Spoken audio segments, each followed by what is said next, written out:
മരച്ചില്ല മുറിക്കാനൊന്നും അല്ലെങ്കിൽ അങ്ങനെ പരാതി നഗരസഭയുടെ ശ്രദ്ധയിലൊന്നും ഇപ്പോഴുമില്ല.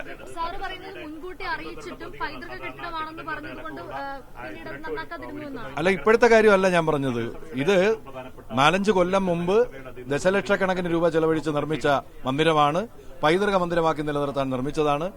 അതിന് ബലക്ഷയമുണ്ട് എന്ന് പല മീറ്റിംഗുകളിൽ ഇവിടുത്തെ ഉദ്യോഗസ്ഥരടക്കം, ഇവിടെ കൂടിയ ഉദ്യോഗസ്ഥരാണ് പറഞ്ഞത്. ആധികാരികമായിട്ട് എനിക്കറിയില്ല.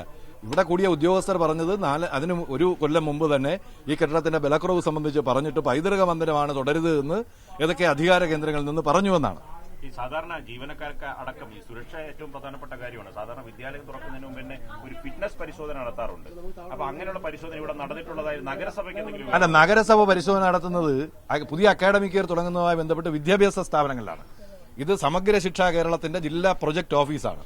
വിദ്യാലയങ്ങളിൽ സ്കൂൾ ക്ലാസ് മുറികളും അധ്യാപകരിരിക്കുന്ന മുറികളും ഒക്കെ ബലപരിശോധന നടത്താൻ, ഫിറ്റ്നസ് സർട്ടിഫിക്കറ്റ് കൊടുക്കാൻ ആധികാരികമായി നഗരസഭയ്ക്ക് ഉത്തരവാദിത്തമുണ്ട്. അതിന്റെ അടിസ്ഥാനത്തിൽ കഴിഞ്ഞ 1 മാസമായി, 1 മാസം മുമ്പ് തന്നെ 5 ലക്ഷം രൂപ വീതം ഓരോ സ്കൂളിനും ഇതിന്റെ ബലക്കുറവുകൾ പരിഹരിക്കാൻ, പ്രശ്നങ്ങൾ തീർക്കാൻ മെയിന്റനൻസിന് കൊടുത്തു.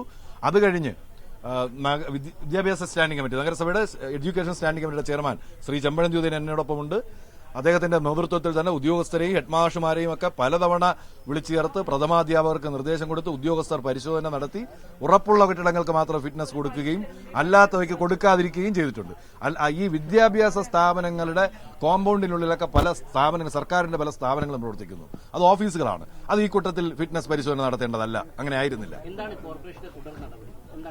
പരിശോധിക്കട്ടെ, മേയർ ഉൾപ്പെടെ സംസാരിക്കും. ഞാൻ പറഞ്ഞല്ലോ, ഒരു പ്രധാനപ്പെട്ട യോഗത്തിന് അദ്ദേഹം ഇരിക്കുകയാണ്. ഇത് സംബന്ധിച്ച് ചർച്ച ചെയ്യാം. ഞങ്ങളിത് അറിഞ്ഞ ഉടനെ നേരെ ഇങ്ങോട്ട് വന്നതാണ്.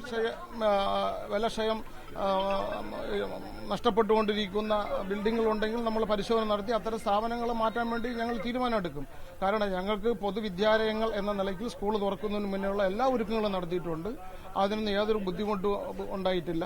അപ്പോൾ അത്തരം ബിൽഡിങ്ങുകളുണ്ടെങ്കിൽ പരിശോധന നടത്തേണ്ടതാണ്. പരിശോധന നടത്തും. നമ്മൾ വിലക്ഷയമില്ലാത്ത കെട്ടിടങ്ങളുണ്ട് എങ്കിൽ കൃത്യമായി അത് പരിശോധന നടത്തും.